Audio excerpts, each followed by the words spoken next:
Dream to ലൈഫിൻ്റെ പുതിയ വീട്ടിലേക്ക് എല്ലാവർക്കും സ്വാഗതം. അപ്പോൾ ഇന്ന് ഞാൻ പറയാൻ ഉദ്ദേശിക്കുന്നത് എന്താ ചോദിച്ചു കഴിഞ്ഞാൽ ലാൻഡ് സ്ലൈഡിനെ കുറിച്ചിട്ടാട്ടോ. എനിക്കൊരു കാര്യങ്ങൾ പറയാനുണ്ട് ക്യാമറ എടുത്ത്. കാരണം ഭൂമിയിൽ നല്ല ശക്തമായ മഴ കാരണം മഴ വന്നിട്ട് നേരെ മലയുടെ മേലേക്ക് വരും. മേലേക്ക് വന്നു കഴിഞ്ഞാൽ അതിൻ്റെ അടിയിൽ ഇങ്ങനെ മലേൻ്റെ ഉള്ളിൽ അടിയിൽ ചളിയൊക്കെ ഉണ്ടാവും. അതായത് അതിൻ്റെ ഉള്ളിൽ വെള്ളം സ്റ്റോറേജ് ആകുമ്പോൾ അവിടെ ചളിയാവും. ചളി ഇനി മഴ പെയ്യുമ്പോൾ അത് ചളി വെള്ളമായിട്ട് മാറും.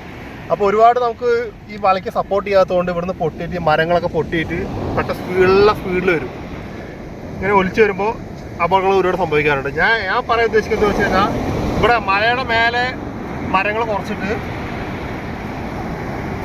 ഈ അടിയിൽ ഇങ്ങനെ കുറേ മരങ്ങൾ കെട്ടുപിടിപ്പിച്ച് കഴിഞ്ഞാൽ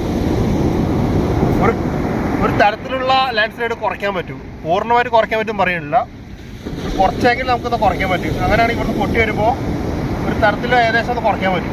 മറ്റേത് മേലെ മരം വയ്ക്കുമ്പോൾ അത്രയും വെയിറ്റ് കൊണ്ട് ഒന്നുകൂടെ സ്പീഡിൽ വരുവുള്ളൂ. താഴത്തെ മരങ്ങൾ ഒരുപാട് നട്ടുപിടിപ്പിച്ച് കഴിഞ്ഞാൽ നമുക്ക് കുറച്ച് സേവ് ആവാൻ സാധ്യത ഉണ്ടെന്നാണ് എൻ്റെ ഒരു അഭിപ്രായം. അപ്പോൾ ഞാൻ പറഞ്ഞ പോലെ തെറ്റുണ്ടെങ്കിൽ നിങ്ങൾ കമൻറ്റ് ബോക്സിലിടാം. നിങ്ങളുടെ അഭിപ്രായം നിങ്ങൾ പങ്കുവയ്ക്കണം കേട്ടോ. അപ്പോൾ നമുക്ക് അടുത്ത വീഡിയോയിൽ കാണാം.